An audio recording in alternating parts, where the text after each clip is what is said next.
오늘 본문은 기독교회가 유대교로부터 큰 박해를 받지 않았습니까? 초기 교회가 하나밖에 없는 초기 교회가 유대교로부터 큰 박해를 받아서 흩어지지 않으면 안 되었습니다. 뿔뿔이 흩어졌는데 그 흩어진 사람 중에 빌립이라는 사람이 사마리아로 내려가서 복음을 전했다는 것을 말하고 있습니다. 사마리아에 내려가서 복음을 전했는데 그 결과는 많은 사람들이 그리스도를 따랐다는 것입니다. 그런데 이와 대조해서 한 사람이 말하는데, 한 사람을 소개하는데 그가 시몬이죠. 시몬이라는 사람은 마술을 행함으로 많은 사람이 따랐다고 합니다.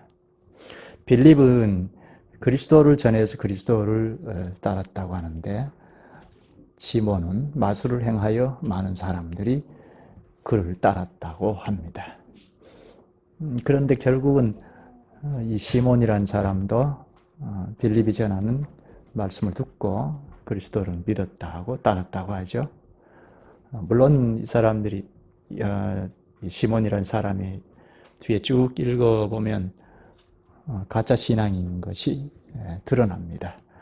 이 문제는 다음 시간에 좀 구체적으로 보도록 하겠습니다. 오늘 우리가 생각할 주제는 누구를 따르느냐 하는 것입니다. 시몬이 가르치는 마술과 같은 것을 따를 수도 있잖아요. 그러나 그리스도를 따를 수도 있습니다. 중간은 없죠. 그리스도를 따르느냐 혹은 마술과 같은 현세적인 무엇을 보고 따르느냐, 둘 중에 하나입니다. 물론 우리는 다 그리스도를 따른다고 하죠. 교회는 다 누구든지 그리스도를 따른다고 할 것입니다. 그러나 좀 더 잘 생각할 필요는 있겠습니다. 여기 마술을 행하다, 시몬이 행하는 것, 마술을 행하다 하는 이 동사는 마고수라는 데서 유래하여 나온 동사입니다. 마고수가 헬라어인데요. 이 마고스라는 명사가 박사라는 말에도 쓰였습니다. 예수님의 탄생을 알렸던 동방박사들 있지 않습니까? 동방박사, 박사할 때 단어가 똑같은 단어를 썼습니다. 그러니까 시몬이라는 사람이 단지 우리가 마술을 행한다, 오늘날 마술을 행하는 걸 보고 즐거워하고 하잖아요. 그와 같은 것만으로는 생각할 수가 없습니다. 아주 전문적인 마술가라고 할 수 있고 그 분야의 전문인이라는 것입니다. 뒤에 좀 구체적으로 생각할 텐데 얼마나 전문적인가 하는 것은 10절에 말하고 있습니다. 큰 사람이라 하고 하나님의 능력이라고 하거든요. 하나님의 사자라는 말입니다. 원래 빌립이 하나님 사자 아닙니까? 하나님의 말씀을 잘 대언하는 자가 정권 대사라 할 수도 있고 사자라고 할 수 있죠. 그런데 시몬이 하나님의 사자라고 할 정도입니다. 그래서 많은 사람이 따랐다고 합니다. 그런데 빌립이 이 사마리아 성에 들어와서 그리스도의 말씀을 전함으로 사람들이 그리스도를 따랐다고 합니다. 시몬도 나중에 따랐다고 하는데요. 그러나 처음 빌립이 그리스도의 복음을 전할 때 그 마술을 보고 하나님의 능력이다 할 정도로, 하나님의 사자라고 할 정도로 따르던 사람이 바로 아무 어떤 갈등이 없이 빌립을 쫓았고 그리스도를 따랐다. 그렇게 보기는 좀 어렵습니다. 처음에는 혼란스러웠을 수도 있습니다. 이것은 오늘날에도 마찬가지입니다. 하나님의 능력이다, 큰 능력을 베푸는 것이다 하고 보고 그렇게 따랐는데 그리스도의 말씀을 배우고 나서 그것이 아닌 것이 드러날 때는 혼란스럽지 않습니까? 제가 그 케이스인데요.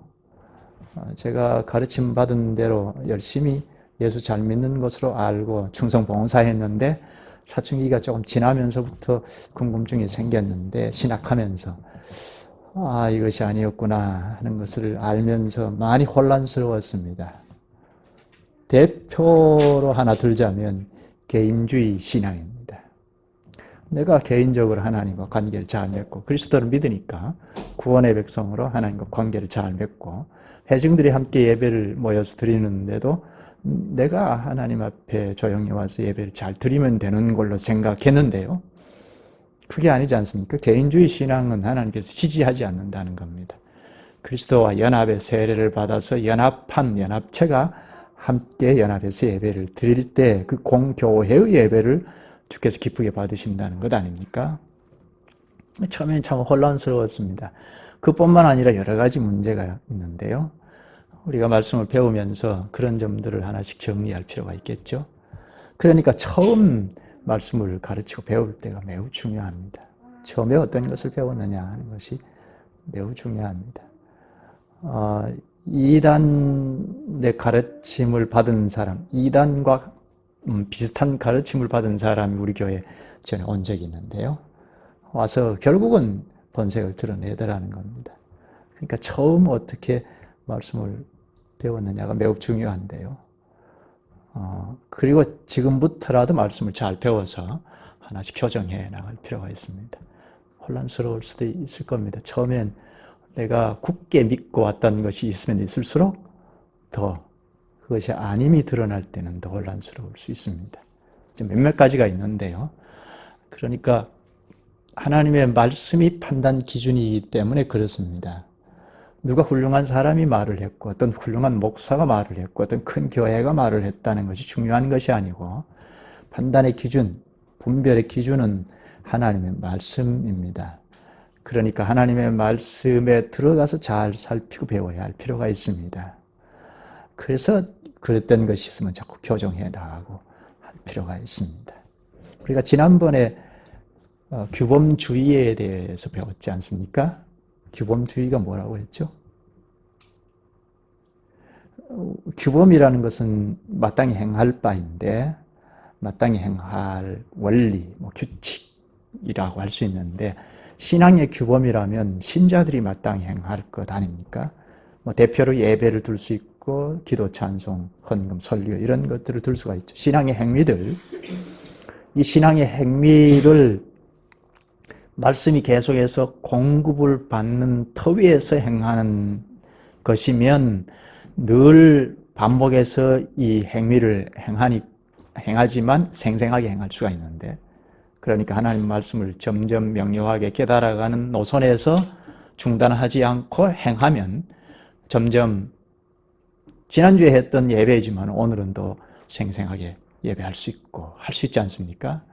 그런데 말씀의 공급이 멈춰진 데서 신앙의 행위를 반복해서 하면 거기서부터 고착화되어서 형성주의, 규범주의가 발생이 된다는 것입니다. 그러니까 말씀의 공급이 매우 중요하죠. 한두 가지 배워서 내가 다 한 것처럼 하고 말씀의 공급이 끊어지면 거기서부터 반복되는 신앙의 행위는 바로 규범주의가 됩니다. 교회가 그럴 수가 있죠. 나만 안 그러면 된다가 아니고 내가 속해 있는 교회와 연대되어 있습니다. 교회가 고착화되어서 규범주의에 빠져버리면 내가 어떻게 할 방법이 없습니다. 이런 점을 생각하면서 우리 모두가 하나님의 말씀에 자꾸 돌아가서 말씀을 공급받는 것이 중요합니다. 이 시간 설교가 매우 중요하죠. 주께서 목사의 입을 들려서 직접 말씀하시는 것이니까 설교 말씀을 잘 들을 필요가 있습니다. 첫째는 이 말씀이 진짜 그리스도의 말씀인가 하는 것을 따져가면서 정신 차려서 설교를 들어야 할 필요가 있습니다. 잘못 전할 수 있잖아요. 목사도 실수할 수 있고 잘못 전할 수가 있는데 이게 하나님 말씀인가 그리스도를 대언한 건가 하는 것을 명료하게 자꾸 생각하면서 경청할 필요가 있습니다. 그리고 그리스도의 말씀이면 내가 받아야 할 말씀이니까 충실하게 한 시간 한 시간 명료하게 자꾸 받아갈 필요가 있습니다. 그러면 규범주의에 빠지지 않습니다. 그러면 신앙이 좀 바르게 균형을 잡아서 갈 수가 있습니다. 이렇게 말씀이 명료하게 들어와서 축적이 되면 이것이 판단 기준이 되어서 어떤 것이든지 분별해서 속지 않고 신앙을 생활할 수가 있습니다. 시몬 같은 사람이 나타나서 현세적인 무슨 마력을 부리든지 현세적인 것을 막 제공해서 하나님의 능력이다 하고 할지라도 그런데 속지 않게 됩니다. 오늘 본문을 좀 들어가서 생각을 하시죠. 먼저는 지난번에 유대교가 극심한 박해로 말미암아 하나밖에 없는 예루살렘 교회가 뿔뿔이 흩어졌다고 했죠. 흩어져서 어떻게 했습니까? 흩어져서 박해가 심하니까 숨어버렸나요? 여기 본문 앞에 3절에 보면 사울이 교회를 잔멸할세 합니다. 사울 혼자 한 것이 아니고 유대교를 대표한 사울이 교회를 잔멸할세, 각 집에 들어가 남녀를 끌어다가 옥에 넘기니라 합니다. 이쯤 되면 두려워서도 도망치지 않을 수 없죠. 그래서 흩어졌습니다. 흩어져서 어떻게 했습니까? 다 숨어버렸습니까? 안전한 곳에 숨어서 생활할 수 있죠. 그런데 그 흩어진 사람들이 4절에 말합니다. 두루 다니며 복음의 말씀을 전할세야 합니다. 이게 그리스도의 증인입니다. 거짓 증인이 될 수도 있지만 그리스도의 증인은 어느 곳에서든지 그리스도를 증언하고 맙니다. 이게 그리스도의 증인입니다. 유대교가 인정사정 없이 박해를 했거든요. 교회를 잔멸한다는 말은 완전히 없애버린다는 말입니다. 깡그리 없애버린다는 말입니다. 그래서 각 집에 들어가서 남녀들을 끌어다가 옥에 넘길 정도면 인정사정 없다는 말입니다. 스데반을 쉽게 죽였는데 그처럼 죽일 수 있다는 겁니다. 이런 무시무시한 칼날 앞에, 무력 앞에, 박해 앞에 견딜 사람은 없습니다. 그래서 흩어졌는데 흩어져서 아주 안전한 곳에 숨어서 생활하는 것이 아니고 두루 다니면서 복음의 말씀을 전했다고 합니다. 이게 그리스도의 증인입니다. 어느 시대나 그랬습니다. 구약 시대로 가볼까요? 참 선지자들이 발붙일 곳이 없을 정도로 거짓 선지자들이 난무했던 그런 시대에도 참 선지자들이 목숨을 내걸고 증언했죠. 하나님을 대언했습니다. 그래서 죽은 선지자들이 많죠. 그러나 그 증언 때문에 교회가 사라지지 않고 명맥을 유지해 왔습니다. 그리고 지금 신약 교회가 시작해서 힘차게 전진해 나가는데 완전히 잔멸, 없애버리겠다 하고 대대적인 박해를 합니다. 그래서 흩어졌으나 두루다니며 복음의 말씀을 전했다고 합니다. 그러니까 교회가 사라져버리지 않았죠. 어느 시대나 그렇습니다. 한 400년, 500년 지나면서부터는 전 세계 교회라 할 만큼 로마 카톨릭 교회가 구렁텅이에 빠져버렸습니다. 그러나 개혁자들이 개혁교회를 형성하고자 했습니다. 그때 대대적인 박해를 했습니다. 16세기 때에는 개혁교회들이 많이 일어났는데 그러나 힘을 쓰지 못하고 박해를 하는 것 때문에 그래서 교회가 사라져버렸습니까? 그렇지 않죠. 그리스도의 증인이 있어서 개혁교회는 오늘 우리 시대까지 우리에게까지 전해 내려오고 있습니다. 오늘날에도 마찬가지입니다.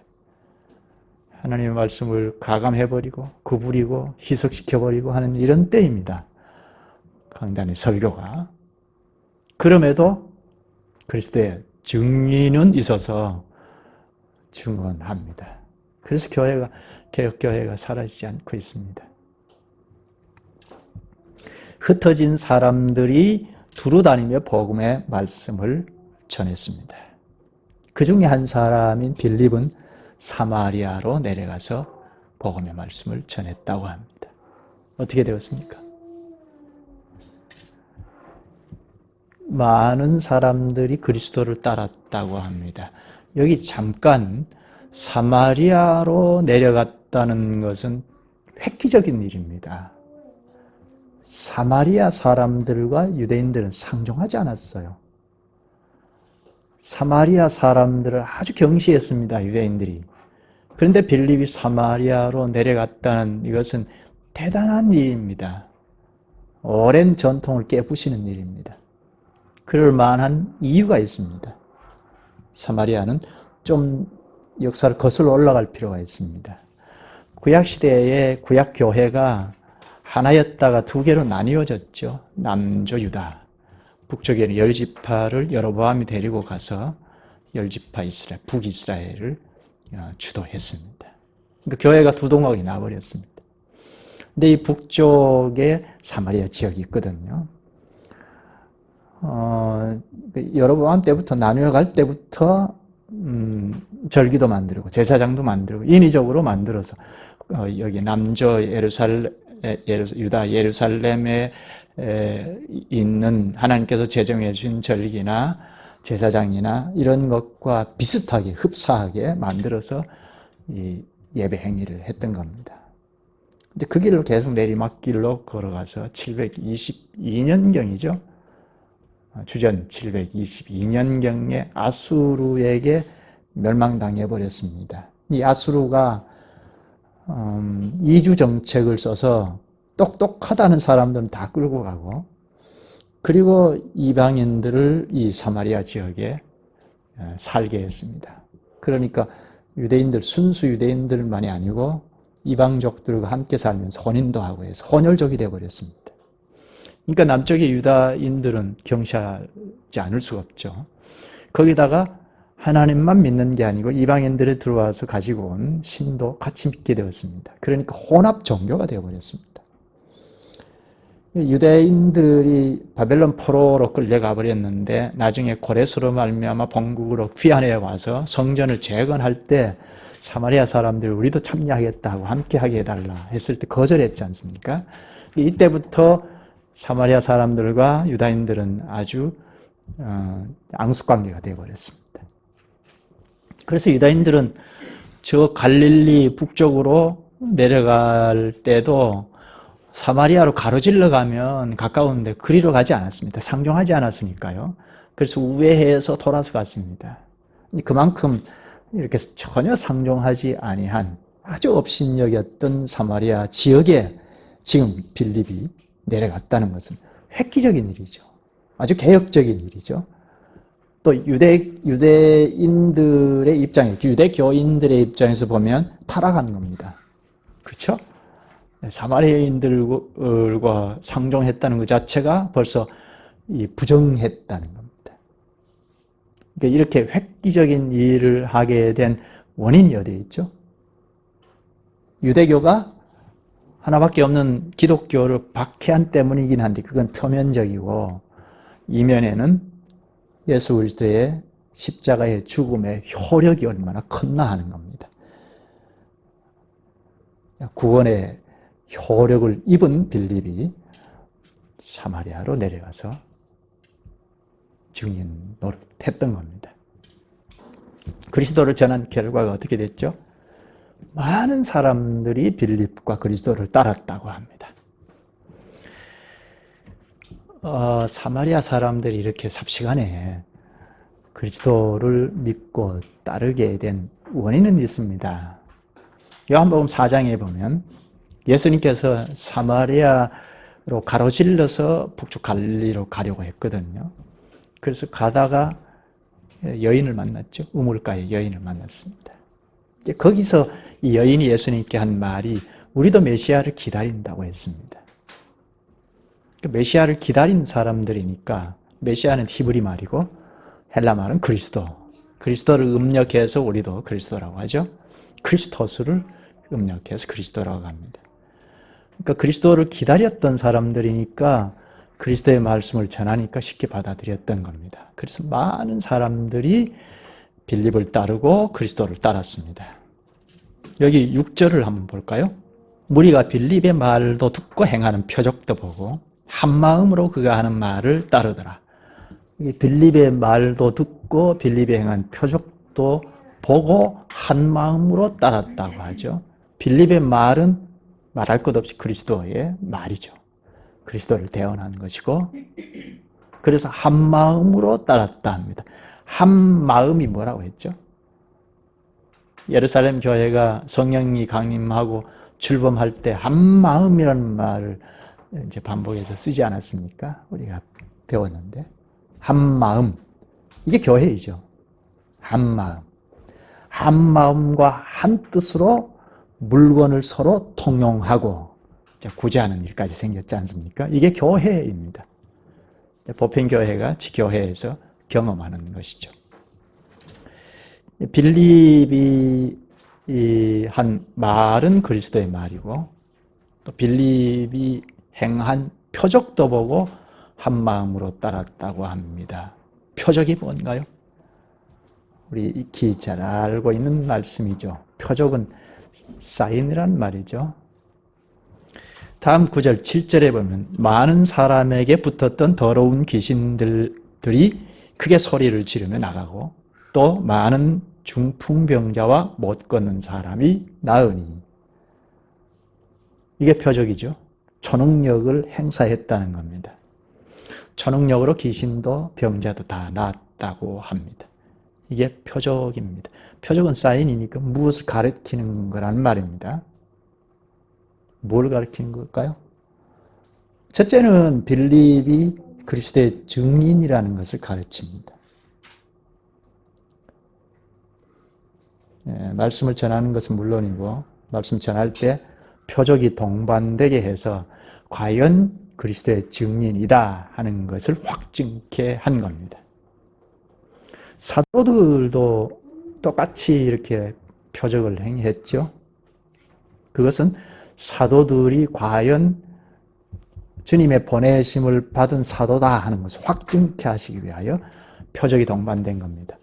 예수님도 이런 표적을 행하셨죠. 예수님이 표적을 행하신 장본인이신데, 이는 예수님께서 과연 메시아다 하는 것을 확증케 하신 것입니다. 또 둘째, 그가 전하는 말이 그리스도의 말씀이다 하는 것을 확증케 하시기 위하여 전하는 말씀과 함께 표적이 동반된 겁니다. 또 하나, 셋째, 그가 말씀을 전함으로 표적이 동반되게 하신 것은 이곳이 천국이다 보라 하는 것입니다. 사도들이 행할 때도 예수님께서 특히 행하실 때 천국이 가까이 왔다 하시고 초능력을 행사하지 않았습니까? 천국이 왔다 보라 하신 것입니다. 이렇게 초능력이 동반되게 하셨는데 지금은 어떻습니까? 지금은 초능력이 동반되지 않죠. 물론 기도의 응답으로 병이 나을 수는 있습니다. 그러나 하나님 말씀을, 설교를 아무리 전해도 초능력이 일어나진 않죠. 왜일까요? 굳이 초능력이 일어나지 않아도 지금은 기록 계시인 말씀을 잘 살펴보면 그가 전하는 말씀이 첫째는 그가 그리스도의 증인인지 아닌지 구분할 수가 있습니다. 초능력은 직관으로 알도록 하는 거죠. 급하게 직관으로 알도록 하는 건데, 지금은 기록 계시가 있어서 성경을 잘 살펴보면 그가 전하는 말이 그리스도의 말씀인지, 그리고 그가 그리스도의 증인인지 구분할 수가 있습니다. 명확하게 구분할 수가 있습니다. 물론 시간은 필요하죠. 말씀을 자꾸 배워서 깨달아서 판단 기준이 서야 구분할 수가 있으니까 그렇습니다. 그러니까 기록 계신 성경이 있기 때문에 굳이 직관으로 초능력을 행사하도록 할 필요가 없어서 주께서 이런 초능력을 행사하도록 하시지 않은 것입니다. 물론 신비주의자들은 지금도 초능력을 막 추구하면서 병자를 고치고 귀신을 쫓아내고 한다고 하는데, 그런데 속지 않아야 합니다. 지금은 직관보다 훨씬 좋은 글입니다. 기록 계시입니다. 이것을 정직하게 잘 읽거나 특히 설교를 잘 들으면 우리의 사고의 변화가 일어나서 사상이 서서 더 명료하게, 그리고 전체적으로 말씀을 깨달아서 분별력을 갖게 됩니다. 그러니까 직관으로 가르치는 것보다 훨씬 더 명료하게 구체적으로 깨달을 수 있게 됩니다. 그러나 당신은 시기였습니다. 사도 시대 때에, 동시대 때에 이가 그리스도의 증인이다, 또는 이가 가르치는 말씀이 하나님의 말씀이다, 그리스도의 대언이다, 또 여기에 천국이 왔다 보라 하시기 위하여 초능력이 동반되게 하신 것입니다. 빌립이 전하는 말과 표적으로 속히 천국이 임함을 확증했습니다. 그래서 그 성에 큰 기쁨이 있었다고 합니다. 8절이죠. 그 성에 큰 기쁨이 있더라. 이러한 기쁨은 사람이 도무지 흉내낼 수 없는 것입니다. 우리 사람이 사는 동네에서도 기쁨은 있죠. 감격이 있죠. 눈물을 흘릴 정도로 감격스러운 일이 있습니다. 제가 동창회에 한번 나가보면 어릴 때부터 같이 자랐던 동창들이니까 아주 이만큼 즐거울 수 없고 기쁠 수가 없죠. 우리는 하나다 하고 그 기쁨을 나눌 수가 있습니다. 그러나 그런 기쁨이 아니고 여기서 말하는 기쁨은 차원이 다른 기쁨이죠. 교회된 기쁨입니다. 베드로전서 2장 9절의 말씀처럼 왕 같은 제사장들이요 거룩한 나라요 그의 소유된 백성이니, 주님께서 우리를 구출하셔서 왕과 같은 제사장으로 삼으셨습니다. 주님의 소유된 백성입니다. 세상에서 가질 수 없는 기쁨이지 않습니까? 이게 그리스도의 증인인 빌립이 행한 사역의 결과입니다. 그런데 이 빌립의 사역과 대조가 되는 시몬의 사역을 소개합니다. 9절부터 보면 그 성에 시몬이라 하는 사람이 전부터 있어 마술을 행하여 사마리아 백성을 놀라게 하며 자칭 큰 자라 하니. 마술을 행하다는 동사가 설교 처음 시작할 때 말했는데, 마고수라는 명사인데 이것은 박사라고 번역된 원어도 같은 단어를 쓴다고 했잖아요. 그러니까 우리가 지금 생각하고 있는 마술 정도가 아니고 아주 전문적이라는 말입니다. 큰 사람이라 했는데요. 이 크다 하는 것은 이 종교적인 행위 정도입니다. 하나님의 능력이다 하는 것은 하나님의 사자라는 겁니다. 그러니까 대단한 힘을 발휘해서 사마리아 사람들을 따르게 했다는 겁니다. 마치 빌립이 그리스도의 말씀을 전해서 사마리아 사람들이 따르게 한 것과 거의 비슷합니다. 이렇게 그런데 대조가 됩니다. 10절에 낮은 사람부터 높은 사람까지 다 따르며 이르되 이 사람은 크다 일컫는 하나님의 능력이라 하더라. 낮은 사람부터 높은 사람까지. 그러니까 모든 사람이 따랐다는 겁니다. 이건 보통 힘이 아니죠. 큰 능력입니다. 그래서 하나님의 능력이다 했습니다. 하나님께서 쓰시는 사람이다 할 정도라는 겁니다. 하나님의 사자라고 할 정도라는 겁니다. 빌립이 하나님 사자인데 시몬이 하나님의 그릇이다, 하나님이 쓰시는 사람이다 할 정도라는 겁니다. 이건 시몬 스스로가 나는 하나님의 능력이다, 신적인 존재다 하는 것을 퍼뜨려서 자칭 신의 대리자처럼 퍼뜨려서 사마리아 사람들도 그렇게 믿고 따랐습니다. 거의 모든 사람들이 따랐습니다.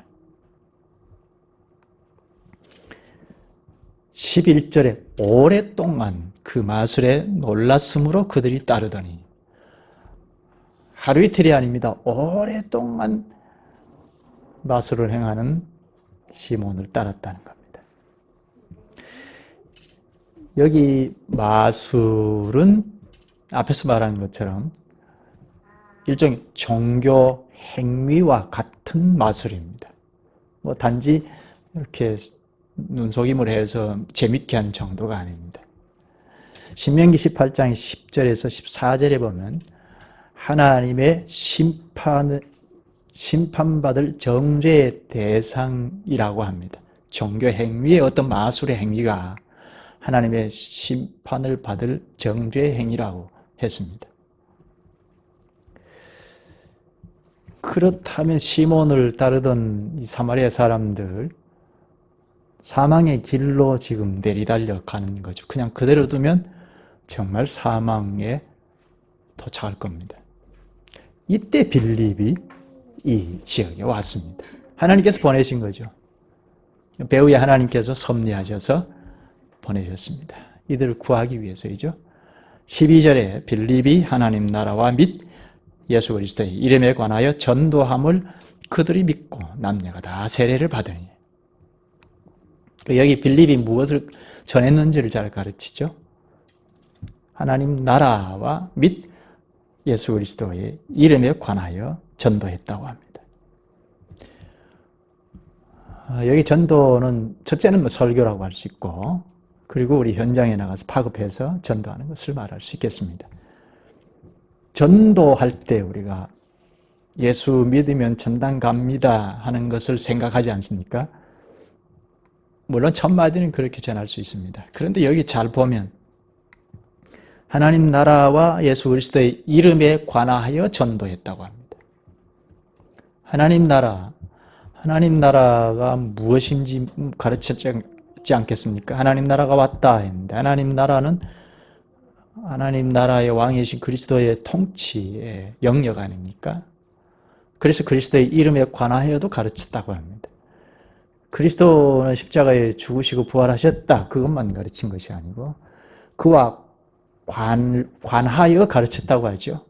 그러니까 그리스도께서 누구시고, 당연히 십자가에 죽으시고 부활하시고 하늘에 오르시고, 그러니까 누구신가 하는 것을 가르쳤고, 그러니까 그리스도는 이위 하나님이시니까 삼위 하나님도 가르쳤을 것이고, 그리고 그가 어떤 일을 하신 분인가 하는 것을 가르쳤을 것입니다. 또 4절에 보면 흩어진 사람들이 두루다니며 복음의 말씀을 전했다고 합니다. 복음의 말씀도 예수 믿으면 천당 갑니다, 물론 그렇게 전할 수 있습니다. 그것만 되뇌는 것이 아니고, 그것만 가르친 것이 아니고, 예수 그리스도의 죽음과 부활을 핵심으로 놓고 전하지 않았겠습니까? 또 5절에는 그리스도를 백성에게 전했다고 합니다. 그리스도를 전했다고 합니다.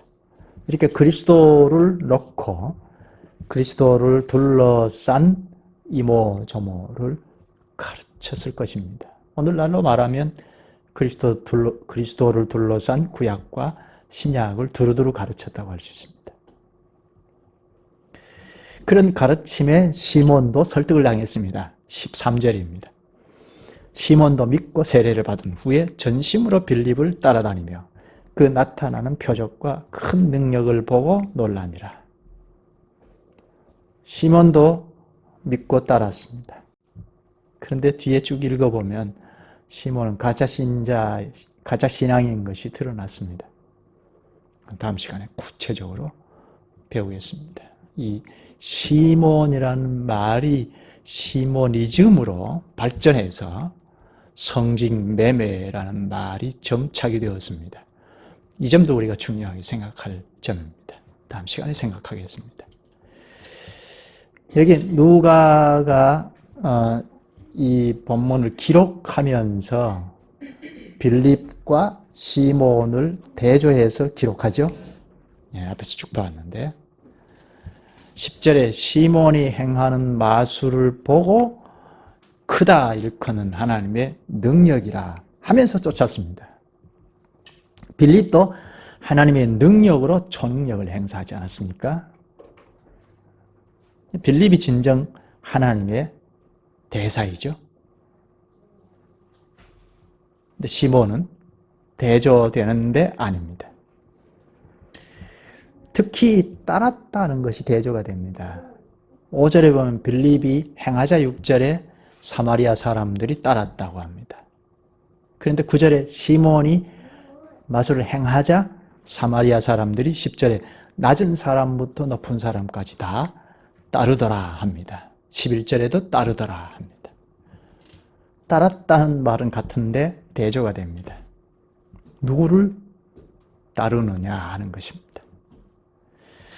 마술 같은 허상을, 시몬이 행하는 마술 같은 허상을 보고 따라왔느냐? 현세적인 거.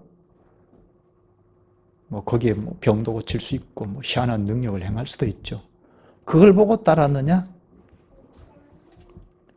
아니면 그리스도를 따랐느냐? 빌립도 초능력을 행사했으니까 희한한 능력이 동반이 됐지 않습니까? 그러나 빌립을 따르고 그리스도를 따랐습니다. 대조가 되죠. 따르기는 했는데 무엇을 보고 따르느냐 하는 것입니다. 이건 오늘 우리에게도 말씀하십니다. 주님께서 너는 무엇을 따르느냐 하는 겁니다. 물론 우리는 그리스도를 따른다고 할 겁니다. 그리스도를 믿는다는 사람이면 나는 그리스도를 못 쫓아요 할 사람은 없죠. 다 나는 그리스도를 따른다고 할 것입니다. 그러나 실질상 그러냐 하는 것입니다.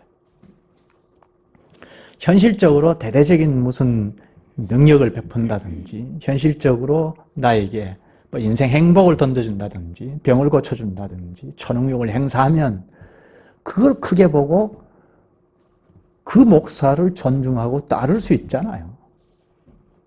저도 과거엔 그랬으니까요. 그러니까 사람을 쫓아갈 수가 있죠. 혹은 물질을 쫓아갈 수가 있습니다. 지금 교회가 세상이 아닌 교회 안에 돈 세상이라고 하잖아요. 뒷돈 거래가 엄청나게 많이 있지 않습니까? 다음 시간에 구체적으로 생각하겠습니다. 그런 돈을 따를 수 있잖아요. 뭘 따르느냐 하는 겁니다. 그리스도를 따라야 하는데 그러려면 그리스도의 말씀이 늘 공급이 되어야 가능한 일입니다. 마음만 가지고 안 됩니다. 어제까지 그리스도를 따랐지만 오늘은 이단이 나오잖아요. 어제까지 그리스도를 잘 따랐지만 오늘은 헛소리 하잖아요. 오늘도 역시 그리스도께서 주시는 말씀이 그리스도의 말씀이니까 우리의 양식이죠. 새 생명의 양식입니다. 이걸 중지하지 않고 계속해서 공급을 받는 터 위에 있어야 지난 시간 생각한 것처럼 규범주의에 빠지지 않을 뿐 아니라 그리스도를 잘 따를 수가 있습니다. 그렇지 않으면, 그러니까 공급하는 그리스도의 말씀이 차단이 되면, 정지하면 그때부터는 그냥 종교 행위를 할 뿐이지, 그러니까 종교 행위를 따를 뿐이지 그리스도를 따르는 것이 아닙니다. 이런 점에서 우리나라 교회가 생각할 점이고, 우리도 역시 우리나라 교회에 속해 있으니까 멀리 벗어나지 못했다는 생각을 가지고 돌이켜야죠. 회개해야 합니다. 회개는 하나님의 말씀으로 돌아가는 겁니다. 지금까지 행해왔던 걸 정지하고 말씀으로 힘써 돌아가는 것. 그러니까 회개와 하나님의 말씀은 동전의 양면입니다. 회개한다고 하고 부르짖고 촛불 집회, 물론 필요하면 해야죠. 그것만 회개가 아니고 울부짖고 통성 기도하고 하는 것만 회개가 아니고 돌아서서 성경 말씀으로 돌아가지 않는데요. 큰 회개가 아닙니다. 말씀으로 힘써 돌아가야 하죠. 말씀이 뭐라고 하는가? 내가 지금까지 그리스도를 따라왔는가? 딱 냉철하게 돌아보고 삶의 현실로 돌아가면 내 방식대로 살잖아요. 그래서 내 방식대로 사는데 누가 좀 보태주는 말이면 그게 주님의 말씀인 줄 알고 하지 않나요? 그렇지 않나요?